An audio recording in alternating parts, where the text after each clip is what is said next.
Notre société est en train de se transformer. Allez faire un tour dans des banlieues chaudes, on se croirait dans The Walking Dead. Leur inconséquence conduit à des crises dont nous sommes les victimes, il faut que ça cesse. La classe politique d'aujourd'hui, elle est collectivement responsable de la situation. Mais c'est extrêmement simple de rendre la parole au peuple. Là où c'est devenu un problème, c'est qu'on est devenu un peuple materné. La défense d'un pays passe aussi par la défense de la civilisation. Il y a un mépris d'une classe, d'une caste qui est totalement déconnectée de la réalité. Plutôt que de franciser la Corse, il s'agit de corsiser la France. Les hommes politiques, il n'y a rien de pire contre des gens qui n'ont rien à faire de la France. Beaucoup de nos concitoyens sont désabusés et ils n'y croient plus. On ne peut plus rien dire, on ne peut plus rien dire. Quand on est maastrichtien, on trahit le peuple. Point, à la ligne, c'est tout, c'est pas compliqué.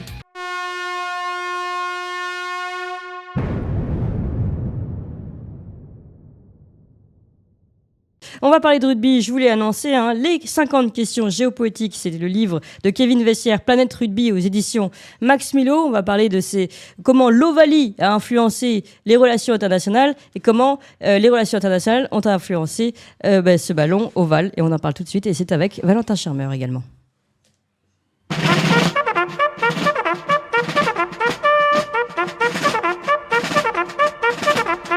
Le clairon.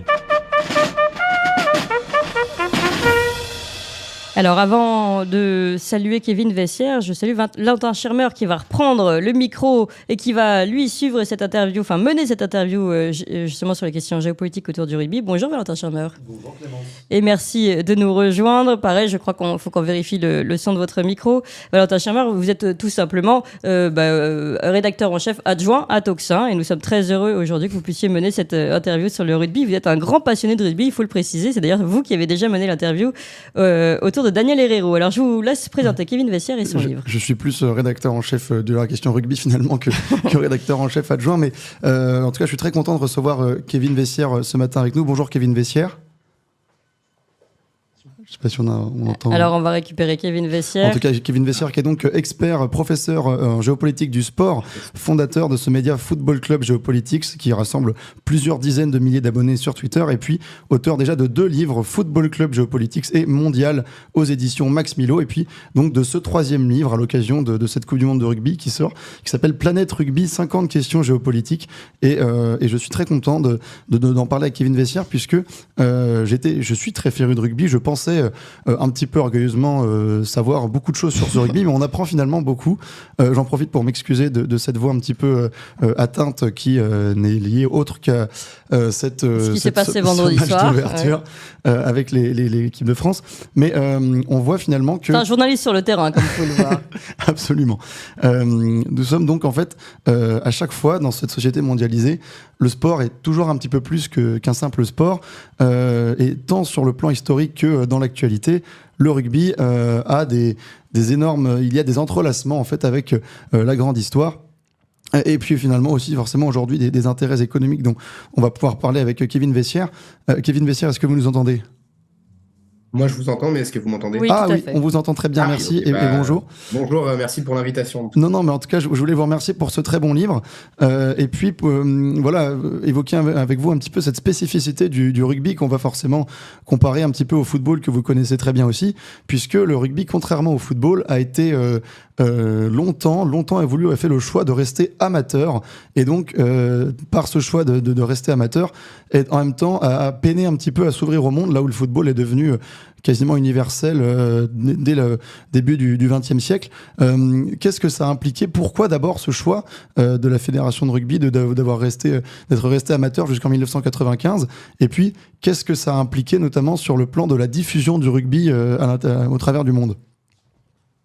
C'est vrai que rugby et football, c'est intéressant à regarder au niveau de l'histoire de ce sport, au niveau de sa version moderne, puisque finalement le rugby, c'est déjà une forme de football. Le football, au début du 19e siècle, c'était une pratique éducative utilisée dans les public schools, donc c'était les classes élitistes qui formaient les jeunes gens de la classe aristocratique et bourgeoise à devenir de véritables gentlemen. Et pour les canaliser un peu, ils ont utilisé le moyen du sport, et notamment du football, pour leur permettre comme ligne éducatrice. Et c'est vrai que dans certaines écoles, ils avaient leurs propres règles. C'était le cas pour l'école de la ville de rugby, et notamment le fait qu'ils prennent le ballon à la main. Et au fil du 19e siècle, une scission va s'opérer.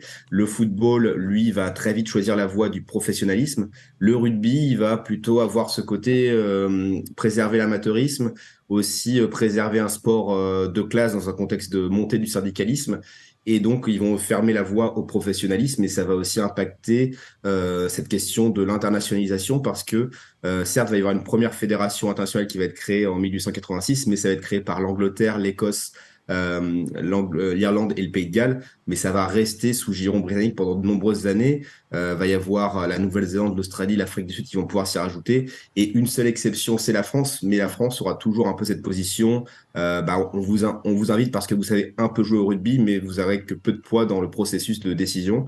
Et finalement, quand les choses commencent à bouger dans le monde du rugby, notamment à partir des années 80, parce que vous avez des JO qui sont diffusés, des Coupes du monde de football qui sont diffusées, il y a des pays qui s'estiment un petit peu lésés, notamment la France, mais aussi la Nouvelle-Zélande et l'Australie, qui vont pousser pour organiser une Coupe du Monde. Et la première Coupe du Monde intervient seulement en 1987, organisée par l'Australie et la Nouvelle-Zélande.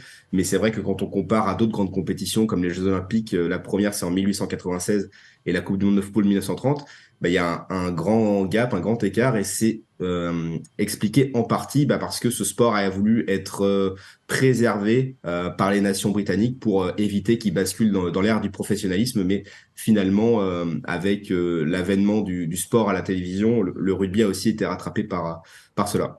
Absolument, et vous faites bien de parler des Jeux Olympiques, puisque le rugby a été un sport olympique, il ne l'a plus été, vous pourrez peut-être revenir sur cet épisode, mais effectivement, cette professionnalisation qui arrive un petit peu tard, aujourd'hui, elle a des impacts positifs, elle permet d'avoir des matchs de rugby, il faut le dire, beaucoup plus spectaculaires qu'à l'époque, mais il y a aussi tout un tas d'effets négatifs. Il y a cette question de la santé des joueurs qui arrive aujourd'hui, avec beaucoup de joueurs qui commencent à faire des procès à leur club parce que les clubs les ont forcés à jouer alors qu'ils avaient eu des commotions cérébrales, et donc ça a pu mettre leur existence en danger. Il y a, on a même eu malheureusement des décès à déplorer, alors pas au niveau professionnel mais au niveau jeune et puis semi-pro, avec ce Nicolas Chauvin du Stade Français qui est décédé sur un terrain de rugby. Donc il y a aussi la question de la santé des joueurs qui est extrêmement dangereuse aujourd'hui. Et puis forcément le rugby, donc avec cette tradition amateur, a pendant très longtemps préservé les identités, l'aspect très culturel. On parlait en France notamment de rugby de clocher, et il y avait aussi des énormes différences de style de jeu entre les équipes. Pendant notamment les 6 nations, c'était très visible. Et aujourd'hui, avec la mondialisation du rugby, on a aussi forcément cette perte un peu de l'identité. Donc, est-ce que forcément cette professionnalisation est une bonne chose qui est arrivée au rugby pour vous ? C'est vrai que le fait que le professionnalisme s'est inséré dans le rugby, la crainte, c'est que le rugby devienne un sport finalement plus conventionnel et bascule un peu dans cette ère plus bling-bling que l'on a pu le voir autour du football et du basket. Peut-être que ce soit plus un sport autour du show et des notions individuelles, alors que le rugby quand même met la part belle au collectif.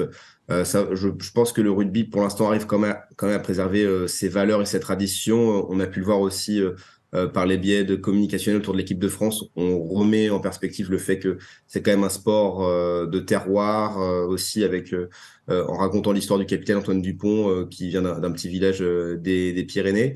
Et là-dessus, c'est vrai que c'est la crainte que, en tout cas, le rugby perde ses traditions, avec notamment des pays comme les pays du Golfe Persique, qui commencent à s'immiscer dans le rugby sans forcément avoir d'équipe compétitive, mais un peu comme dans d'autres sports, vouloir organiser des compétitions. On a pu le voir à travers le dernier match, le test match Afrique du Sud-Nouvelle-Zélande, où le match avait été sponsorisé par Qatar Airways et ça avait été appelé Qatar Airways Cup. Donc déjà, il y a ce côté un peu traditionnel qui est remis en question. Et après, vous l'évoquiez, une mondialisation qui commence à se faire au niveau du rugby. Il y a 130 fédérations au sein de la World Rugby, qui est la fédération internationale de rugby. Pour d'autres sports collectifs comme le football, vous en avez 211, et pour le basket, 214. Donc il y a encore un gap très important. Et parmi ces 130 nations, il y a surtout on va dire un top 10, top 15 qui se dégage, mais après le reste, c'est un niveau quand même relativement faible du fait que ça reste encore des structures amateurs. Et c'est vrai que pour progresser, il faut que les sélections les plus modestes puissent affronter les meilleurs, mais ça pose la question, comme vous l'avez évoqué, de l'enchaînement des matchs et avec la question de la santé des joueurs, avec plusieurs choses qui ont été mises en place depuis le fait que les matchs, notamment, il y a plus d'intensité dans les matchs, il y a plus de temps de jeu effectif avec des protocoles commotion. Mais il faut trouver en tout cas la bonne formule pour à la fois garder cette tradition, notamment pour la Coupe du Monde. Si on regarde la Coupe du Monde, on aime bien voir des équipes comme le Chili, la Namibie qu'on voit peu, mais le rugby à 15, ça a quand même ce côté rugby, on va dire premium comparé à d'autres rugby comme le rugby à 7. Et on veut voir des France-Nouvelle-Zélande, des Irlande-Afrique du Sud. Et on voit que parfois le niveau peut être très, très différent entre deux sélections. On a pu le voir ce week-end entre l'Irlande notamment et la Roumanie, alors que la Roumanie est pourtant une sélection de deuxième division européenne. Donc il faut encore trouver la bonne formule pour le rugby à 15. Et voilà, si effectivement protéger la santé des joueurs. On a pu le voir en tout cas avec le format des Coupes du Monde, puisque avant on était sur un mois et maintenant on est quasiment sur 2 mois de compétition, effectivement pour espacer aussi les matchs. Mais voilà, ça commence à arriver. Peut-être qu'après il va y avoir une ouverture au niveau des places de Coupe du Monde. Mais c'est vrai que pour l'instant, cette Coupe du Monde, il y a très peu de pays qui peuvent se qualifier, outre ce top 10, top 15 mondial. Mais ça commence à évoluer et ça permet aussi de raconter de belles histoires à travers notamment, on a pu le voir, le match du Chili qui participe à sa première Coupe du Monde cette année. Alors vous l'évoquiez, c'est vrai que le rugby peine aussi dans ces difficultés à intégrer de nouvelles nations et puis même déjà à amener les nations actuelles comme voilà, la Roumanie, le Chili, le Portugal, à les faire amener à un niveau pour rivaliser avec le top 10 mondial. Il y a une exception cependant dont vous parlez dans votre livre et qui est très intéressante à noter aussi sur le plan géopolitique, c'est le Japon. Le Japon qui a très longtemps été une nation de second rang mondial, qui a notamment pris des roustes, on peut le dire, en Coupe du Monde, notamment contre la Nouvelle-Zélande dans les premières Coupes du Monde, et qui, depuis 2015-2019, a réussi à mettre en place un système et une volonté de jeu pour concurrencer les meilleurs mondiaux. On rappelle que le Japon avait cet exploit historique de battre l'Afrique du Sud en 2015, 34-32, et puis ensuite a eu l'honneur suprême d'organiser la Coupe du Monde 2019. Et il faut aussi saluer là-dessus aussi World Rugby, la fédération donc internationale de rugby, puis qui a décidé d'organiser pour la première fois la Coupe du Monde dans un pays qui n'a pas une grande tradition rugbystique historiquement, et donc d'ouvrir en fait. Donc on voit aussi que le Japon est un exemple dont les autres nations peuvent s'inspirer pour réussir à concurrencer les nations du premier rang mondial, donc les nations, les tournois à destination, et puis l'Afrique du Sud, l'Australie, la Nouvelle-Zélande et l'Argentine. Oui, c'est vrai que World Rugby a mis du temps à faire cette rotation des continents en termes d'organisation qu'on peut voir aux Jeux Olympiques ou aussi en football. Le Japon l'a obtenu en 2019, mais ils avaient déjà candidaté pour 2011 et pour 2015. Mais World Rugby estimait peut-être que le terreau n'était pas forcément encore favorable pour en faire une grande Coupe du Monde, parce qu'il faut quand même que vous ayez une équipe nationale compétitive. Et il fallait en tout cas les bases d'un championnat et d'un engouement populaire. Donc après, au niveau du rugby, ce qu'on peut noter en tout cas, c'est que dans différentes parties du monde, il est quand même, il est quand même relativement présent de manière historique. Pour le Japon, c'est début du XXe siècle, donc il y a quand même une forte culture rugby. Après, par contre, c'est vrai que la sélection nationale et les championnats ont été un peu en dents de scie. C'est à partir des années 2000 où il y a véritablement une stratégie qui est mise en place pour professionnaliser un championnat et faire en sorte de développer des talents locaux. Et donc, ils l'obtiennent en 2009. En 2011, c'est un peu la déconvenue pour eux parce ils prennent une sévère défaite en Coupe du Monde contre la Nouvelle-Zélande. Et donc, il va y avoir une stratégie qui va être opérée à la fois de mettre en avant des talents japonais, mais aussi de chercher aussi d'autres profils, notamment au niveau de la Nouvelle-Zélande ou des îles du Pacifique pour aussi vouloir compléter cet effectif, parce que parfois, il manque certains profils dans ces équipes de rugby à 15 pour des équipes nationales pour être compétitives. Ou alors, ça demande une politique de formation un petit peu différente. On a pu le voir aussi avec la Géorgie ce week-end, parce que c'était historiquement plutôt une équipe avec une ligne d'avant très forte. Il leur manquait un petit peu d'autres joueurs sur les lignes arrières, mais eux, ils ont fait le choix finalement de développer aussi ce profil-là. Et c'est vrai que pour le Japon, cette Coupe du Monde 2019, c'est une première Coupe du Monde sur le continent asiatique. World Rugby s'en était félicité parce que ça permettait en tout cas de capter un marché asiatique où il y avait finalement peu d'intérêt encore pour le rugby, si ce n'est au Japon, à Hong Kong et en Corée du Sud. Et donc, c'était une première étape, en tout cas, pour s'internationaliser. C'est vrai que là, pour les prochaines, on va être, là, on est en France. Après, pour la prochaine, c'est en Australie. Mais 2031, nouvelle étape et nouveau cap peut-être à franchir pour World Rugby. C'est celui de la Coupe du Monde masculine en 2031 et féminine en 2033, organisée aux États-Unis. Et donc là, il y a quand même un gros enjeu parce que les États-Unis aussi qui ont une culture rugby, mais face à une concurrence rude des autres sports collectifs, notamment à travers le football américain. Faudra faire en sorte qu'il y ait le même engouement, sachant que la sélection nationale n'a pas forcément le vent en poupe comme a pu l'avoir le Japon durant les années 2010, puisque les États-Unis, je crois que c'est la deuxième fois depuis 1987 qu'ils n'arrivent pas à se qualifier. Et donc, ça ne va pas permettre en tout cas de créer une émulsion populaire autour du rugby, sachant que voilà, il y a beaucoup d'autres sports collectifs que le marché nord-américain et que les téléspectateurs nord-américains regardent. Absolument, et vous faites bien de parler de ces pays qui commencent à investir dans le rugby. Alors, vous l'avez commencé à l'évoquer, ce sont ces pays du Golfe Persique, dans une stratégie plus globale, d'investissement dans le sport pour redorer leur image, puisque ce sont des pays qui ont souvent une image en termes de respect de l'état de droit qui est assez compliqué. Qu'est-ce que vous pouvez nous en dire de ces pays, de ces nouveaux pays qui investissent? Alors, on a vu que l'Arabie Saoudite, notamment dans le football, faisait d'énormes investissements. Là, cette année, ils ont passé un cap sérieux en intégrant des joueurs de classe mondiale dans leur championnat de football. Qu'est-ce qu'il en est du rugby? On sait aussi que, notamment aux États-Unis, Netflix aussi peut s'intéresser à l'image du rugby pour faire des séries. Alors, voilà, les nouveaux investissements du rugby, où est-ce qu'on en est? Et puis, surtout, quels impacts aussi, encore une fois, ça peut avoir sur l'aspect culturel, identitaire, traditionnel du rugby? Mais c'est vrai que le rugby peut avoir cette image de sport qui est encore très axée autour des pays historiques, mais ça reste quand même la Coupe du Monde, c'est l'un des 10 événements sportifs les plus vus au monde. On est autour de 800 millions de téléspectateurs. Les matchs aussi, ça génère pas mal d'audience, notamment aussi à travers les matchs de club et les matchs de Coupe d'Europe. Donc, dans cette logique de vouloir utiliser le sport comme un moyen d'améliorer l'image d'un pays ou de pouvoir s'y associer pour développer des nouveaux partenariats et puis pouvoir aussi, pourquoi pas, organiser un événement et montrer que son pays est en capacité de pouvoir accueillir le monde et de briller grâce à l'événement. Ça intéresse de plus en plus, malgré ce côté traditionnel du rugby, le fait que ça soit un sport maintenant professionnel, il commence aussi, pas forcément rattraper son retard, mais aussi être dans cette machine de l'industrie du sport spectacle. Et c'est pour ça qu'il y a des nouveaux pays qui s'y intéressent, qui n'ont pas forcément de culture rugby.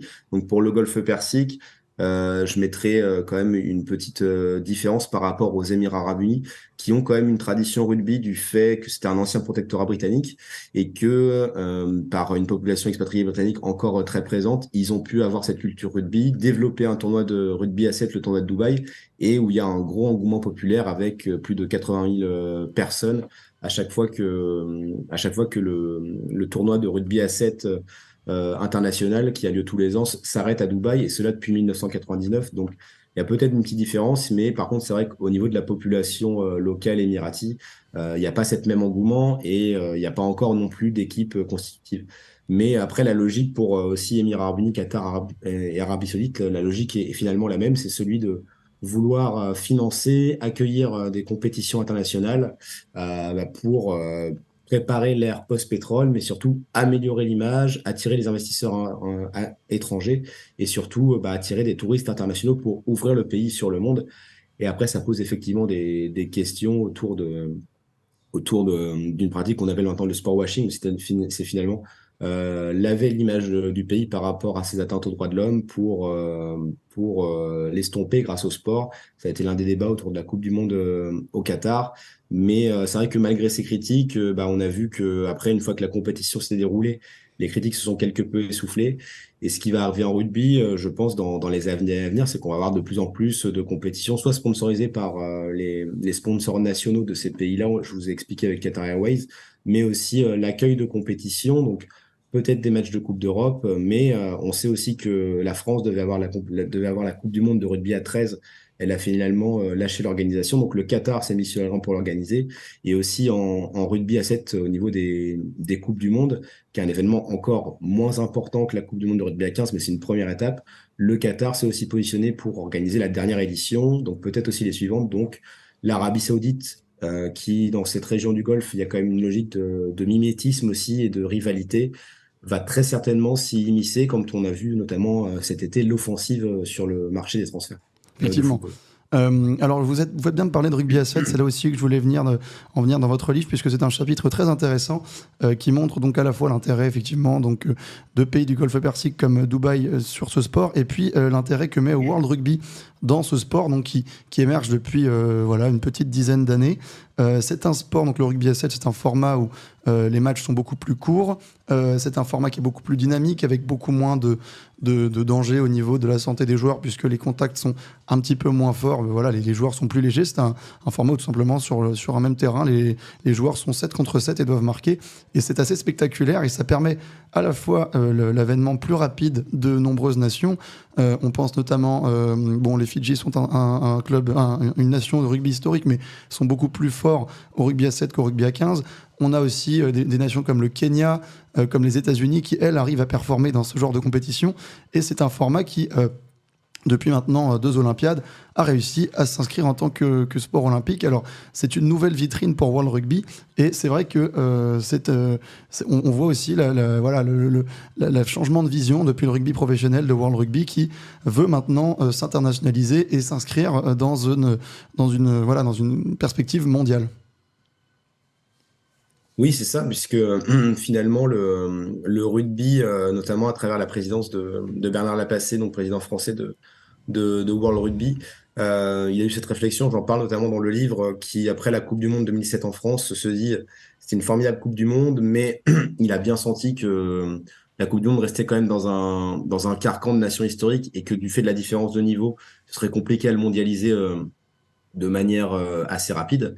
Et donc, le choix va être fait de porter à la candidature la réintroduction du rugby, notamment à travers un vote au niveau du CIO en 2009. Et ça va être à travers sa version A7 qui est effectivement beaucoup plus exploitable, beaucoup plus télévisuel, beaucoup plus compréhensible pour un public peut-être néophyte. Et on peut enchaîner plusieurs matchs et c'est peut-être aussi plus spectaculaire.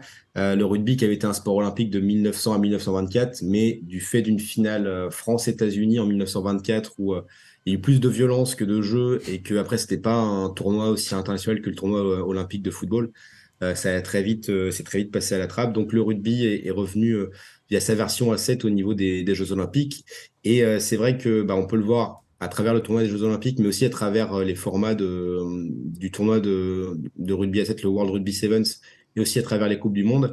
On a de plus en plus de pays qui s'y intéressent, qui viennent dans ce sport alors qui n'ont pas forcément cette tradition-là. On pense, oui, effectivement au Kenya. Il y a aussi des nations comme la Jamaïque, on sait qu'ils sont très fortes au niveau de l'athlétisme, qui se sont ici immiscées parce que ça correspond peut-être mieux aussi à la politique sportive du pays. On a aussi l'Espagne qui fait des bons résultats et aussi plusieurs étapes qui s'arrêtent cette fois plus forcément dans les pays Angleterre, France, Nouvelle-Zélande, Australie, mais aussi en Uruguay, aux Émirats Arabes Unis, à Hong Kong, qui a aussi cette forte tradition de rugby à 7. Et comme vous avez pu l'évoquer aussi, ça a un petit basculement aussi dans l'ordre établi parce que la sélection qui a remporté les 2 dernières médailles d'or au tournoi olympique masculin, c'est les Fidji. Donc certes, grande nation de rugby, mais avec seulement 1 million d'habitants, avec un vivier de joueurs assez restreint, qui a souvent été, ou parfois les joueurs fidjiens ont pu être naturalisés pour d'autres sélections. Ça commence un peu à revenir dans le sérail avec le changement des règles de World Rugby. Mais c'est vrai qu'on ne pourrait pas voir aujourd'hui les Fidji gagner une Coupe du Monde de rugby à 15, alors qu'en rugby à 7, c'est possible. Donc ça peut permettre aussi à des nouveaux pays de s'y immiscer. Notamment États-Unis, mais aussi la Chine, qui cherche toujours à s'insérer en tout cas dans les sports où ils n'ont pas forcément une culture. On pense notamment au football où ils ont beaucoup plus de mal, mais à travers le rugby à 7, du fait que les tournois soient plus ouverts, ça peut aussi permettre à ces pays-là qui sont ambitieux pour être finalement pour montrer qu'ils sont aussi fort économiquement, politiquement et internationalement, et aussi en sport, ça peut être aussi un levier pour développer le rugby en Chine notamment. Kevin Vessière, je vais profiter que vous soyez là. On a abordé évidemment à travers votre livre Planète Rugby, le rugby, la question du rugby. Mais puisque vous avez parlé des Jeux Olympiques, c'est le moment de vous poser aussi cette question sur la mise en place des Jeux Olympiques par les BRICS, comme ça a été annoncé hier.